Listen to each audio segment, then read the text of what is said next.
നമ്മൾ പലപ്പോഴും വിചാരിച്ചിരിക്കുന്നത് എല്ലാ POE സ്വിച്ചുകളും IP ക്യാമറ കുത്താൻ വേണ്ടിയിട്ടാണ് ഡിസൈൻ ചെയ്തേക്കണം എന്നുള്ളതാണ്. പക്ഷേ യഥാർത്ഥത്തിൽ അങ്ങനെയല്ല കേട്ടോ. ഈ ഒരു POE switch 8 port POE switch ആണ്. ഇത് IP ക്യാമറയ്ക്ക് വേണ്ടിയിട്ടുള്ളതാണ്.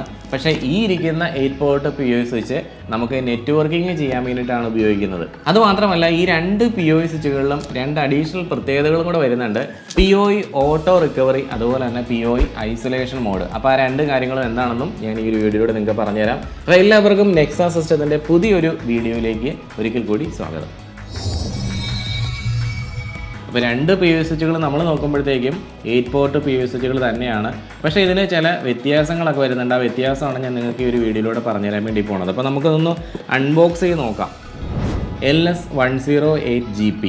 അപ്പോൾ ഇത് ഇവിടെ എഴുതിയേക്കണ പോലെ തന്നെ 8 പോർട്ട് ജിഗാബിറ്റ് ഡെസ്ക്ടോപ്പ് സ്വിച്ചാണ്. ഓരോ പോർട്ടും POE പ്ലസ് പോർട്ടാണ്. അതായത് 30 വാട്ട്സ് പവർ ഈ ഓരോ പോർട്ടിനും തരാൻ പറ്റും. പക്ഷേ ടോട്ടൽ കൂട്ടിക്കഴിഞ്ഞ് കഴിഞ്ഞാൽ നമുക്ക് ആകെ കിട്ടുന്നത് 62 വാട്ട്സ് ആയിരിക്കും കേട്ടോ.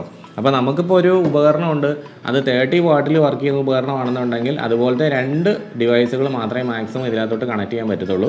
കാരണം ഓരോ പോർട്ട് എടുത്തു കഴിഞ്ഞാൽ 30 വാട്ട്സേ ഉണ്ടാവുള്ളൂ. പക്ഷേ ടോട്ടൽ ഔട്ട്പുട്ട് 62 വാട്ട്സ് ഉണ്ട്. ഇതിൻ്റെ ബാക്കിലേക്ക് വന്നു കഴിഞ്ഞാൽ ഇവിടെ രണ്ട് ഡിപ്പ് സ്വിച്ചുകൾ നിങ്ങൾക്ക് കാണാൻ പറ്റും. ഇത് കണ്ടോ, ഡിപ്പ് സ്വിച്ച് എന്ന് വെച്ചാൽ നമുക്ക് ഇങ്ങനെ അങ്ങോട്ടും ഇങ്ങോട്ടും മാറ്റാൻ പറ്റുന്ന ടൈപ്പ് സ്വിച്ചുകൾ. അപ്പോൾ ഇവിടെ ഒരു കാര്യം എഴുതിയിട്ടുണ്ട്, എക്സ്റ്റെൻഡ് എന്ന് എഴുതിയിട്ടാണ് ഇവിടെ ഈ ഡിപ്പ് സ്വിച്ച് വെച്ചിരിക്കുന്നത്. അപ്പോൾ ഈ പോർട്ട് 1, 2 എന്ന് അവർ എഴുതി വെച്ചിട്ടുണ്ട് ഇവിടെ. അതായത് പോർട്ട് 1ഉം 2ലും നിങ്ങൾക്ക് 250 മീറ്റർ വരെ ദൂരത്തേക്ക് വേണമെങ്കിൽ കേബിൾ വലിക്കാവുന്നതാണ്. കാരണം ഇത് എക്സ്റ്റെൻഡ് മോഡ് എന്നുള്ള ഓപ്ഷനിലേക്ക് ഇട്ട് കഴിഞ്ഞാൽ ആ രണ്ട് പോർട്ടുകളിലേക്ക് നല്ല പവർ വരും. അപ്പോൾ നിങ്ങൾക്ക് എത്ര ദൂരം വേണമെങ്കിലും കൊണ്ട് നമ്മുടെ ക്യാമറയൊക്കെ ആണെങ്കിൽ വെക്കാൻ പറ്റുമെന്നാണ് പറയുന്നത്. അത് നമ്മൾ ചെയ്ത് നോക്കേണ്ടി വരും. പിന്നെ ഇവിടെ വേറൊരു ഓപ്ഷൻ കൂടെ കൊടുത്തിട്ടുണ്ട്, റിക്കവറി എന്ന് പറഞ്ഞിട്ടൊരു ഓപ്ഷൻ. അതായത് ഇതാണ് ഞാൻ പറഞ്ഞ ഓട്ടോ റിക്കവറി എന്നുള്ള ഓപ്ഷൻ. അപ്പോൾ ഈ ഓട്ടോ റിക്കവറി നമ്മൾ എനേബിൾ ചെയ്ത് വെച്ച് കഴിഞ്ഞാൽ നമുക്ക് എല്ലാ പോർട്ടിലും ആ ഓട്ടോ റിക്കവറി വർക്കാവും. അതെന്താണെന്നുള്ള കാര്യം ഈ വീഡിയോയുടെ അവസാനം ഞാൻ പറഞ്ഞുതരാം. എന്തായാലും ഈ ഒരു ഓപ്ഷൻ ഇതിനകത്ത് കൊടുത്തിട്ടുണ്ട്, അത് എല്ലാ പോർട്ടിലും വർക്കാവുന്നുണ്ട്. പിന്നെ ഈ ഒരു POE സ്വിച്ചിൻ്റെ പ്രത്യേകത എന്ന് പറഞ്ഞു കഴിഞ്ഞാൽ അത് അപ്ലിങ്ക് പോർട്ട് വരുന്നില്ല. എല്ലാ പോർട്ടുകളും ജിഗാ പോർട്ടുകൾ തന്നെയാണ്, അപ്ലിങ്ക് ഇല്ലാത്ത സ്വിച്ചാണ് ഇത്. പിന്നെ ഇത് നമുക്കൊന്ന് അൺബോക്സ് ചെയ്ത് നോക്കാം. അപ്പോൾ ഇതിനകത്ത് നമുക്ക് ഇതേപോലെ തന്നെ ഒരു ക്വിക്ക് ഇൻസ്റ്റലേഷൻ ഗൈഡ് കൊടുത്തിട്ടുണ്ട്. പിന്നെ മറ്റേതുപോലെയല്ല, കുറച്ചും കൂടെ നന്നായിട്ടാണ് ഇത് പാക്ക് ചെയ്തേക്കണം കേട്ടോ. നല്ല സ്പോഞ്ചൊക്കെ വെച്ചിട്ട് അടിപൊളിയായിട്ട് പാക്ക് ചെയ്ത് വെച്ചിട്ടുണ്ട്. ഈ ഒരു സ്വിച്ചിലേക്ക് നോക്കുവാണെങ്കിൽ നമുക്ക് 1, 2, 3, 4, 5, 6, 7, 8 പോർട്ടുകളുണ്ട്. കൂടാതെ തന്നെ 2 അഡീഷണൽ ആയിട്ടും കൊടുത്തിട്ടുണ്ട്. അപ്പോൾ ഈ 2 പോർട്ടുകൾ അപ്ലിങ്ക് 1 എന്നും അപ്ലിങ്ക് 2 എന്നും എഴുതിയിട്ടാണ് കൊടുത്തിരിക്കുന്നത്. അപ്പോൾ ഇതാണ് നമ്മുടെ ഇൻ്റർനെറ്റ് വേണ്ടിയിട്ടുള്ളതും NVRന് വേണ്ടിയിട്ടുള്ളതും. അപ്പോൾ ഇവിടെ ബാക്കിയുള്ള സ്ഥലത്തെല്ലാം നമുക്ക് ക്യാമറകൾ കണക്ട് ചെയ്ത് വയ്ക്കാം. അതുകൊണ്ടാണ് ഇവർ പറഞ്ഞിരിക്കുന്നത് ഇതൊരു സർവൈലൻസ് സൊല്യൂഷൻ എന്ന് പറഞ്ഞേക്കണം കേട്ടോ. ഇവിടെ കൊടുത്തിരിക്കുന്ന 8 POE പോർട്ടുകളും 100 Mbps ബാൻഡ് വിഡ്ത്ത് പ്രൊവൈഡ് ചെയ്യുന്നതാണെങ്കിൽ ഈ 2 അപ്ലിങ്ക് പോർട്ടുകളിൽ നിന്ന് നമുക്ക് 1 Gbps ഔട്ട്പുട്ട് കിട്ടും. അപ്പോൾ CCTVക്ക് അത് ധാരാളമാണ്. കാരണം നമ്മൾ ഓരോ ക്യാമറകളും കുത്തുമ്പോൾ ഏതാണ്ട് ഒരു 16 Mbps കൂടുതലൊന്നും ഒരു ക്യാമറയ്ക്കും ബാൻഡ് വിഡ്ത്ത് വരില്ല അല്ലേ. അപ്ലിങ്ക് പോർട്ടിലേക്ക് പക്ഷേ നമ്മൾ NVR കണക്ട് ചെയ്യുമ്പോഴത്തേക്കും ഈ ക്യാമറകളിൽ നിന്ന് വരുന്ന എല്ലാ വീഡിയോയും സേവ് ആകുന്നുണ്ട്, അല്ലെങ്കിൽ സെൻഡ് ആകുന്നുണ്ട്. അപ്പോൾ അതുകൊണ്ട് അവിടെയാണ് മാക്സിമം നമുക്ക് ഔട്ട്പുട്ട് വേണ്ടത്. അപ്പോൾ ഈ ഒരു POE സ്വിച്ച് അങ്ങനെയാണ് അവർ ഡിസൈൻ ചെയ്തേക്കുന്നത്. അപ്പോൾ ഇതാണ് നമ്മുടെ POE ഓട്ടോ റിക്കവറി മോഡ്. ഈ ഒരു ഡിപ്പ് സ്വിച്ച് നമ്മളിത് ഇങ്ങനെ അങ്ങോട്ട് മാറ്റിയിട്ട് കഴിഞ്ഞാൽ നമ്മുടെ ഈ കൊടുത്തിരിക്കുന്ന 8 POE പോർട്ടുകളിലും ആ ഒരു ഫംഗ്ഷൻ വർക്കാവും. അതെന്താണെന്ന് വെച്ച് കഴിഞ്ഞാൽ ഇവിടെ നമ്മളിപ്പോൾ 1, 2 IP ക്യാമറ കുത്തിയിട്ടുണ്ട്, ആക്സസ് പോയിൻ്റൊക്കെ കുത്തി വെച്ചിട്ടുണ്ടെന്ന് വിചാരിക്കാം.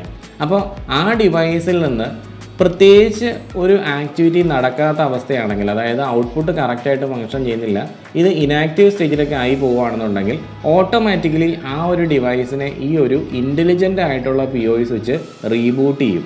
അതാണ് ഈ ഒരു ഓപ്ഷൻ്റെ പ്രത്യേകത. അപ്പോൾ ഇതാണ് POE ഐസൊലേഷൻ മോഡ്. ഇതും ഒരു ഡിപ്പ് സ്വിച്ച് പോലത്തെ ഒരു സ്വിച്ചാണ് വരുന്നത്. ഞാൻ ജസ്റ്റ് ഇതിങ്ങനെ അങ്ങ് ഓൺ ആക്കി കൊടുത്തു കഴിഞ്ഞാൽ ഇവിടെ നമുക്ക് 8 പോർട്ടുകൾ വരുന്നുണ്ട്. ഇവിടെ നമ്മൾ കണക്ട് ചെയ്തിരിക്കുന്ന ഒരു ഡിവൈസും പരസ്പരം കമ്മ്യൂണിക്കേറ്റ് ചെയ്യില്ല. പക്ഷേ അത് ഈ ഒരു അപ്ലിങ്ക് പോർട്ടിലേക്ക് മാത്രമായിരിക്കും കമ്മ്യൂണിക്കേഷൻ. അതായത് നമ്മളിപ്പോൾ ഇവിടെ 1, 2, 3 IP ക്യാമറകൾ കുത്തി വെച്ചിട്ടുണ്ട്. ഈ 3 IP ക്യാമറകളും പരസ്പരം അങ്ങോട്ടും ഇങ്ങോട്ടും കമ്മ്യൂണിക്കേറ്റ് ചെയ്യില്ല. അതിന് പകരം അവ നമ്മുടെ ഈ ഒരു അപ്ലിങ്ക് പോർട്ടിലേക്ക് മാത്രമായിരിക്കും കമ്മ്യൂണിക്കേറ്റ് ചെയ്യണത്. ഇതൊരു അഡീഷണൽ ലെയർ ഓഫ് സെക്യൂരിറ്റിയാണ് നമുക്ക് തരുന്നത്. ഇനി നമ്മൾ എപ്പോഴാണ് ഈ ഒരു LS108GP എടുക്കേണ്ടതെന്ന് അറിയോ? ഇതിൻ്റെ ഒരു പ്രത്യേകത നിങ്ങൾ നോക്കി, 62 വാട്ട്സ് ഔട്ട്പുട്ടാണ് വരുന്നത്. 8 പോർട്ടുകൾ വരുന്നുണ്ട്, അപ്ലിങ്ക് പോർട്ട് ഇല്ല. പക്ഷേ ഓരോ പോർട്ടിലും നമുക്ക് 1 Gbps വെച്ച് പെർഫോമൻസ് വരുന്നുണ്ട്. പക്ഷേ മുകളിൽ കൊടുത്തിരുന്ന LS1210Pക്കകത്ത് നമുക്ക് ഓരോ പോർട്ടും 100 Mbps സ്പീഡാണ് വരുന്നതെങ്കിൽ, അതായത് ബാൻഡ് വിഡ്ത്ത് ആണ് വരുന്നതെങ്കിൽ അതിൻ്റെ അപ്ലിങ്ക് പോർട്ടിനകത്ത് നമുക്ക് 1 Gbps കിട്ടുന്നുണ്ട്. അപ്പോൾ ആ ഒരു സെനാരിയോ എന്ന് പറഞ്ഞു കഴിഞ്ഞാൽ ഒരു IP ക്യാമറ സെറ്റപ്പ് ചെയ്യുന്ന ആ ഒരു സെനാരിയോ അല്ലേ. നിങ്ങൾ ആലോചിച്ച് നോക്കി, അവിടെ എല്ലാ ക്യാമറകളും നമ്മൾ ഓരോ പോർട്ടിൽ കുത്തിവെച്ചു. നമുക്ക് മാക്സിമം ഈ ഔട്ട്പുട്ട് വേണ്ടത് ആ അപ്ലിങ്ക് പോർട്ടിലേക്കാണ്. അത് അവർ കൊടുത്തിട്ടുണ്ട്. അപ്പോൾ അത് മാത്രമല്ല 96 വാട്ട്സ് പവർ ഔട്ട്പുട്ടും വരുന്നുണ്ട്. അപ്പോൾ 8 ക്യാമറകൾ നല്ല ഹെവി കറണ്ട് വലിക്കുന്ന പവർ വലിക്കുന്ന ക്യാമറകളാണ് കുത്തിയെങ്കിൽ ഒരു കുഴപ്പവും വരത്തില്ല. അപ്പോൾ CCTVക്ക് വേണ്ടിയിട്ടാണ് നമ്മൾ നോക്കണമെങ്കിൽ, അതായത് IP ക്യാമറയ്ക്ക് വേണ്ടിയിട്ടാണ് നമ്മൾ നോക്കണമെങ്കിൽ LS1210P എന്ന് പറയുന്ന ആ ഒരു സ്വിച്ച് എടുക്കാവുന്നതാണ്. അതിനാണെങ്കിൽ മറ്റേതിനെ അപേക്ഷിച്ച് കുറച്ചും കൂടെ പൈസയും കുറവാണ്. പക്ഷേ അതേസമയം LS108GP ആണ് നിങ്ങൾ എടുക്കണമെന്നുണ്ടെങ്കിൽ അതിൻ്റെ പെർഫോമൻസ് കുറച്ചും കൂടെ കൂടുതലാണ്. നെറ്റ്വർക്ക് പെർഫോമൻസ്, അതായത് ബാൻഡ് വിഡ്ത്ത് കൂടുതലാണ്, പവർ ഔട്ട്പുട്ട് കുറവാണ്. നമ്മളിപ്പോൾ ഒരു ആക്സസ് പോയിൻറ്റ് 1-2 ഒക്കെ കണക്ട് ചെയ്യാൻ വേണ്ടിയിട്ടൊക്കെ ആണെന്നുണ്ടെങ്കിൽ ഈ ആക്സസ് പോയിൻറ്റുകളൊന്നും ക്യാമറ വലിക്കുന്ന അത്രയും പവറൊന്നും സാധാരണ വലിക്കുന്നതായിട്ട് കണ്ടിട്ടില്ല. അപ്പോൾ മാക്സിമം ഔട്ട്പുട്ടാണ് നിങ്ങൾ അവിടെ നോക്കണമെന്നുണ്ടെങ്കിൽ നിങ്ങൾ പിന്നെ എന്തായാലും എന്ത് ചെയ്താൽ മതി, ഈ താഴെ കൊടുത്തിരിക്കുന്ന LS108GP എന്നുള്ള ആ ഒരു സ്വിച്ച് എടുത്താൽ മതി. അപ്പോൾ കൺക്ലൂഷൻ എത്രയേ ഉള്ളൂ, നിങ്ങളൊരു നെറ്റ്വർക്കിങ്ങിന് വേണ്ടിയിട്ടാണ് യൂസ് ചെയ്യണമെന്നുണ്ടെങ്കിൽ LS108GP എടുക്കുക. അതുപോലെ നിങ്ങളൊരു വീട്ടിലേക്ക് ഒരു IP ക്യാമറയൊക്കെ കണക്ട് ചെയ്യാൻ വേണ്ടി, വീടല്ല ഓഫീസാണ് എവിടെയാണെങ്കിലും IP ക്യാമറകളൊക്കെ കുത്തിവയ്ക്കാൻ വേണ്ടിയിട്ടാണ് യൂസ് ചെയ്യണമെന്നുണ്ടെങ്കിൽ നിങ്ങൾ എന്ത് ചെയ്യുക, LS1210P എന്നുള്ള ആ ഒരു PO സ്വിച്ച് എടുക്കുക. അപ്പോൾ PO സ്വിച്ചുകൾ എന്ന് പറഞ്ഞു കഴിഞ്ഞാൽ 4 പോർട്ടിൻ്റെ 8 പോർട്ടിൻ്റെ 16 പോർട്ടിൻ്റെ 24 പോർട്ടിൻ്റെ 48 പോർട്ടിൻ്റെ എന്ന് പറഞ്ഞ് മാത്രമല്ല ഡിഫറൻസ്. ഓരോ മോഡൽ നമ്പർ വരുമ്പോഴും ഇങ്ങനെ ഓരോ ക്യാമറ വരുന്ന പോലെ തന്നെ PO സ്വിച്ചുകളിലും പ്രത്യേകതകൾ വരുന്നുണ്ട്. അപ്പോൾ പല ആളുകൾക്കും അതിനെപ്പറ്റി കൂടുതലായിട്ട് അറിയില്ല. അപ്പോൾ ഇങ്ങനെയുള്ള കാര്യങ്ങളൊക്കെ നിങ്ങൾക്ക് കൂടുതലായിട്ട് പഠിക്കണം, അറിയണം എന്നൊക്കെ ആഗ്രഹം ഉണ്ടെന്നുണ്ടെങ്കിൽ എൻ്റെ ചാനൽ നമ്പർ വീഡിയോസ് കാണാൻ വേണ്ടി നോക്കുക. ചാനൽ നമ്പർ വീഡിയോസിൽ നമ്മളിപ്പോൾ ചെയ്തുകൊണ്ടിരിക്കുന്ന വീഡിയോസ് എല്ലാം നെറ്റ്വർക്കിങ്ങിൻ്റെ വീഡിയോസാണ് പോയിക്കൊണ്ടിരിക്കുന്നത്.